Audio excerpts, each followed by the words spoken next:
Bonjour et bienvenue à toi.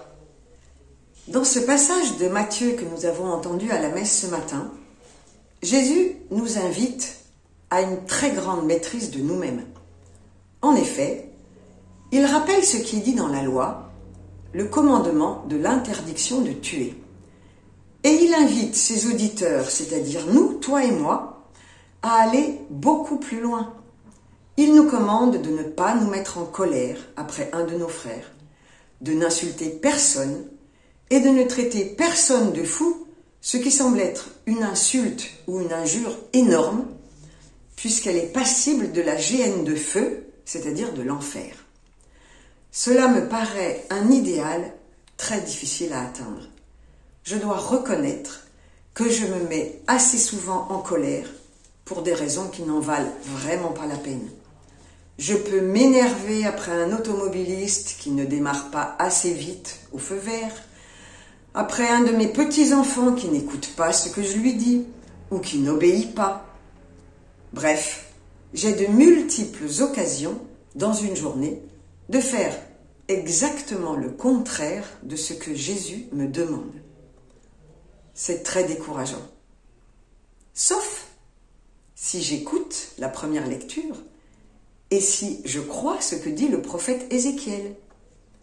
Si le méchant se détourne de tous les péchés qu'il a commis, c'est certain, il vivra. Le Seigneur est infiniment miséricordieux, comme on l'entend juste après dans cette même lecture d'Ézéchiel. Prendrais-je donc plaisir à la mort du méchant, et non pas plutôt à ce qu'il se détourne de sa conduite et qu'il vive ? Donc, lorsque je réalise que, encore une fois, j'ai trébuché, malgré mes résolutions, au lieu de me lamenter en me disant « je suis nul, je n'y arriverai jamais, je vais laisser tomber, ça n'est vraiment pas pour moi », il vaut mieux reconnaître ce qui s'est produit et en demander pardon au Seigneur qui m'accueille les bras grands ouverts et qui ne demande qu'une chose, c'est de m'aider. Hier, nous avons entendu Jésus nous dire « Demandez, on vous donnera ». Alors demandons sans nous lasser l'aide de Jésus pour faire ce qu'il nous commande. Au lieu de vouloir agir de nos propres forces, vous vous rappelez les petits 3 ans qui disent « moi tout seul ». Eh bien non, c'est « moi avec Jésus, je peux ». Il y a autre chose dans ce passage de Matthieu qui me touche beaucoup car il fait écho à un enseignement que j'ai reçu le mois dernier et qui m'a secoué parce que je n'avais jamais entendu ni envisagé les choses comme cela. C'était au cours d'une journée de réflexion sur l'Eucharistie proposée par le diocèse de Grenoble-Vienne dans lequel j'habite, aux catéchumènes et à leurs accompagnateurs. Le prêtre commentait entre autres la première lettre aux Corinthiens, chapitre 11 de saint Paul. Celui-ci est scandalisé par la conduite des chrétiens de Corinthe qui participent au repas du Seigneur dans un climat d'indifférence et de mépris à l'égard des pauvres de leur communauté. Saint Paul leur écrit alors « Celui qui aura mangé le pain ou bu la coupe du Seigneur de manière indigne devra répondre du corps et du sang du Seigneur. On doit donc s'examiner soi-même avant de manger de ce pain. » Le prêtre nous disait que cela rappelait la phrase de Jésus que nous avons entendue ce matin à la messe. « Lorsque tu vas présenter ton offrande à l'autel, si là, tu te souviens que ton frère a quelque chose contre toi, laisse ton offrande là, devant l'autel. Va d'abord te réconcilier avec ton frère et ensuite viens présenter ton offrande. » Et le prêtre a commenté cela en nous disant que l'unité dans la communauté était une condition nécessaire pour participer à l'Eucharistie. Bien évidemment, comme nous sommes pécheurs, cela n'est pas encore une réalité dans nos communautés. Mais chacun de nous devrait avoir inscrit dans son cœur ce désir d'union, de communion avec les membres de sa communauté. Et avant d'aller recevoir le corps du Christ, interrogeons-nous vraiment, toi et moi, sur notre attitude vis-à-vis de nos frères en Christ. Si j'ai le souci de celui de ma communauté qui est plus faible, isolé ou malade, alors j'aurai cette même attitude et je serai semeur de paix dans ma famille, à mon travail et dans la société en général. Alors aujourd'hui, nous pouvons demander au Seigneur d'augmenter en nous ce désir d'être en communion avec nos frères chrétiens. C'est cette grâce de charité que je demande pour toi et pour moi aujourd'hui.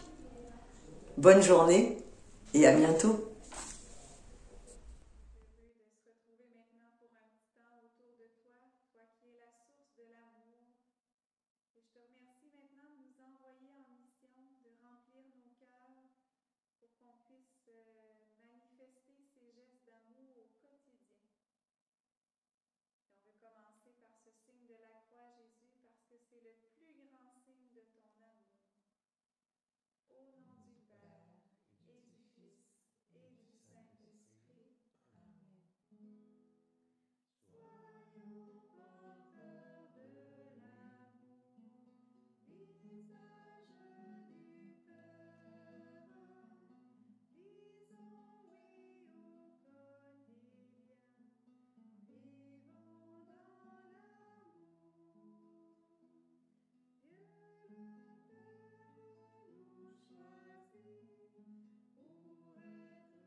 Seigneur, on aime ça, avoir ta bénédiction chaque fois qu'on vient s'adorer, prier devant toi.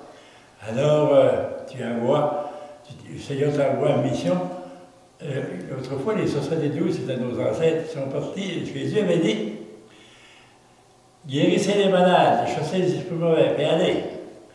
Ils sont partis, puis ils sont venus tout heureux d'avoir vu les merveilles que le Seigneur avait faites, comme pour les apôtres.